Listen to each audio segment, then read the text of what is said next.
Hi, my name is Justin Mott, and Niagara College asked me to make a movie about coffee, specifically the Fairtrade coffee producer of La Esperanza.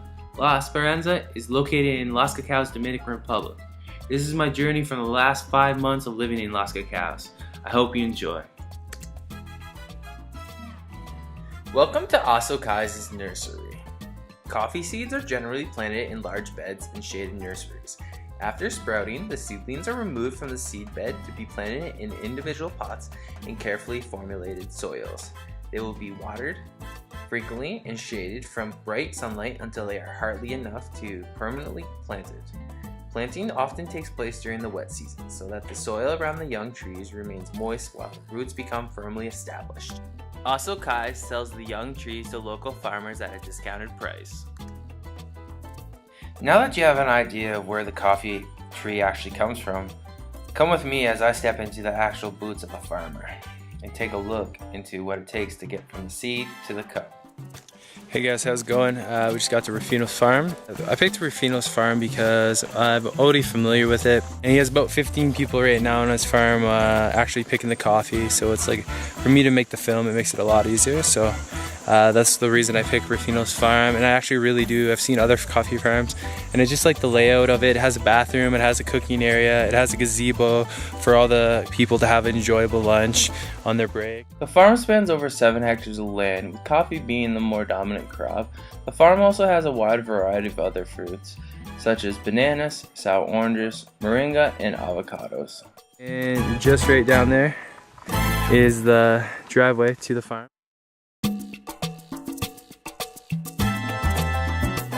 Just so you guys can get an understanding, I'm in the side of a mountain, actually right here beside, you can see at the end of my tip of my glasses of coffee bean.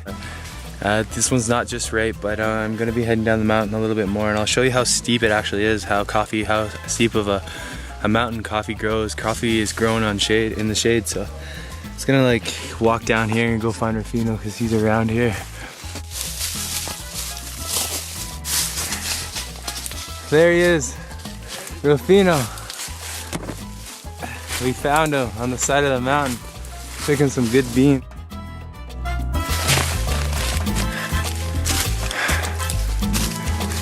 Hola, Rufino. Hola. ¿Cómo está? Bien. Rufino is currently the president of La Esperanza, and this is his 4th time as president. He has been working in coffee for the past 54 years.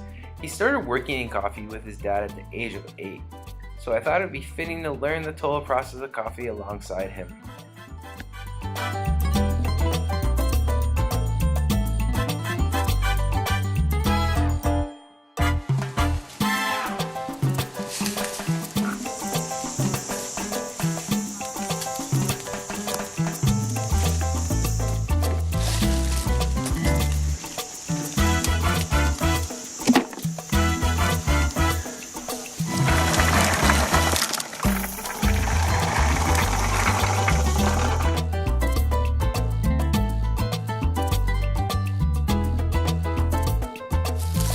So I'm about to do what Rufino was just doing and start picking some cafe. So I'll get us started on it. I'm a rookie, so we'll see how I do after.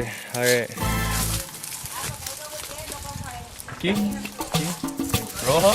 Rojo. A lot harder to pick than I thought.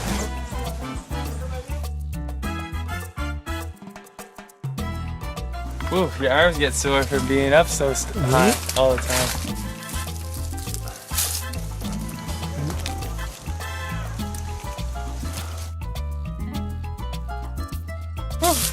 That's a tiring job. That's Rufino last time. I'm a rookie.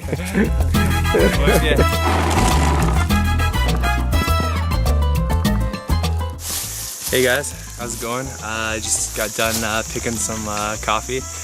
And boy, was it hard on the hands there and the forearms. Not used to hold my hands above for so long. I only picked it for a couple minutes. I'm already complaining. These guys are out here 8 hours a day for the next 5 days. It really being here, it's really hot. It's about 30 degrees out, and just got done lunch and it's freaking hot. I can't even describe how hot it is. It's just this Dominican temperature and tropical heat gets you. I'm used to cold. Right about now, we'd be getting used to the fall coming, because we're in September right now and the harvest has just started. All the coffee beans are turning red, and there's still a few green ones, so in the next couple of weeks they'll finally turn, and then they'll come back out and harvest the rest. But other than that, yeah, it's pretty fun to actually get in there and actually pick the coffee and see what it takes. It gives you a different perspective of when you're actually at home in Tim Hortons or Starbucks, or even just going to the grocery store and picking off the bag of coffee and just going home and making it, how easy it is just to have a cup of coffee. But when you're actually here and seeing how the whole process is, and for the amount of money that these people actually make, it's quite amazing. So hopefully when more goes on you see from this video, you'll get a better perspective and have more respect for that cup of coffee that you always have.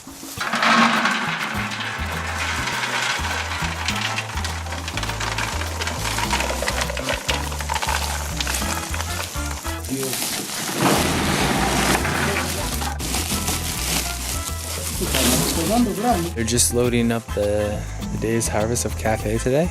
We got 3 huge bags of coffee.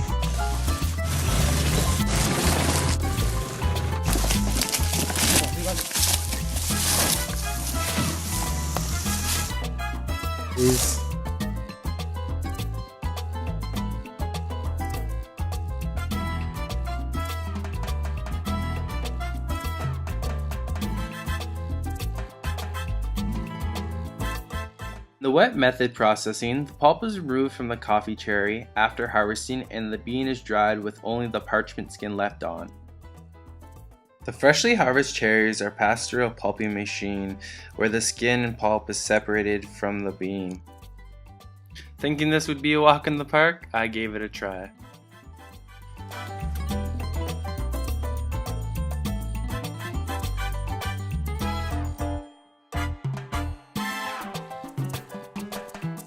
Hard.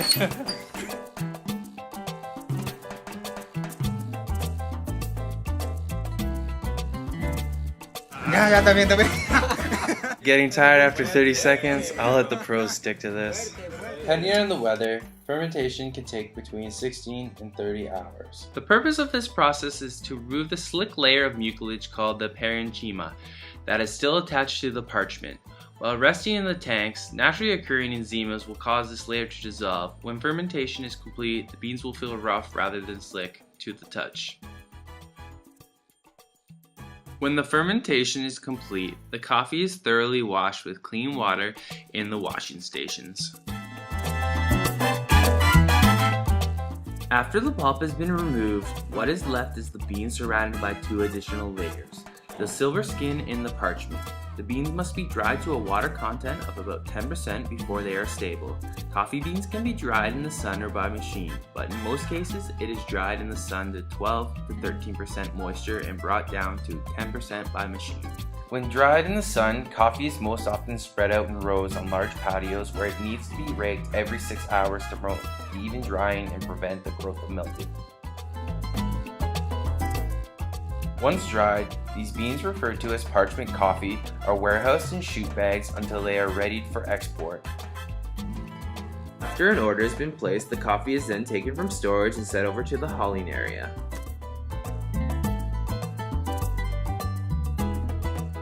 In the wet method, the dried coffee beans have a parchment and partial husk.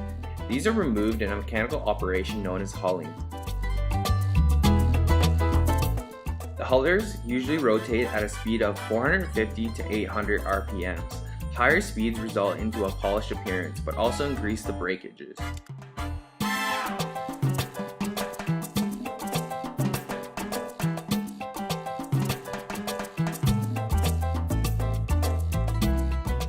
Resulting clean dry coffee beans are in both cases referred to as FAQ, fair average quality. The FAQ is then sorted according to size using perforated sieves and by specific gravity in a gravity table.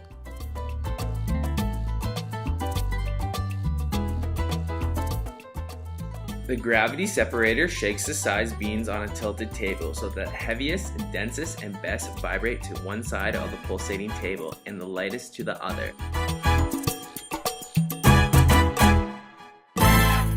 Now we'll head over to the sorting area. The final step in the cleaning and sorting procedure is called color sorting, or separating defective beans from sound beans on the basis of color rather than density or size. Color sorting is the trickiest and perhaps most important of all steps in the sorting and cleaning. With most high quality coffees, color sorting is done in the simplest possible way, by hand.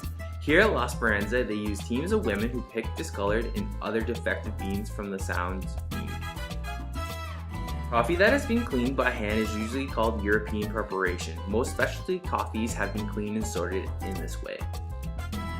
La Esperanza produces and exports various green beans which are shade grown, organic, fair trade coffee, as well as strong supporters of Cafe Femenino. The milled beans, now referred to as green coffee, are ready to be sent to port and loaded onto ships for transport to the importing countries. Roasting transforms green coffee into the aromatic brown beans that we purchase, either whole or already ground, in our favorite stores. Most roasting machines maintain a temperature of about 550 degrees Fahrenheit. The beans are kept moving throughout the entire process to keep them from burning, and when they reach an internal temperature of about 400 degrees, they begin to turn brown and the calf oil or oil locked inside the beans begins to emerge. This process, called pyrolysis, is the heart of roasting.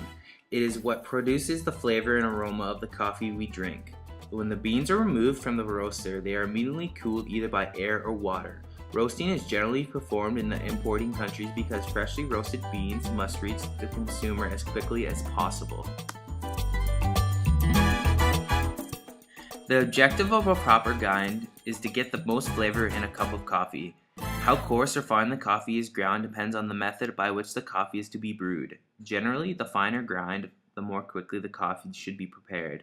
That is why coffee ground for use in an espresso machine is much finer than coffee which will be brewed in a drip system. You guys usually see this in the grocery store, but I'm actually at the co-op right now about to grind the coffee that you saw us picked. We've sorted it, we've milled it, we've hauled it, just roasted it, now we're going to grind it. Alright guys, we got our roasted coffee right now, so I think it's time for us to go have a coffee.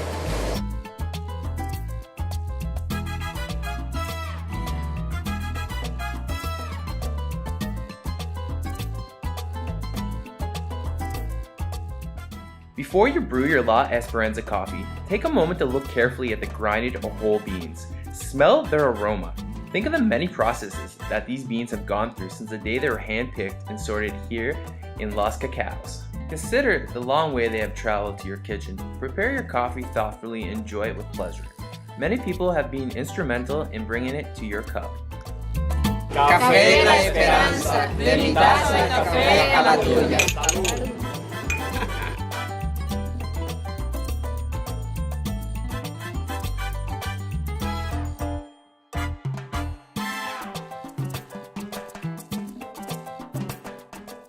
I hope you had as much fun watching this video as I did making it. With all the great things going on at La Esperanza, the future has never looked brighter.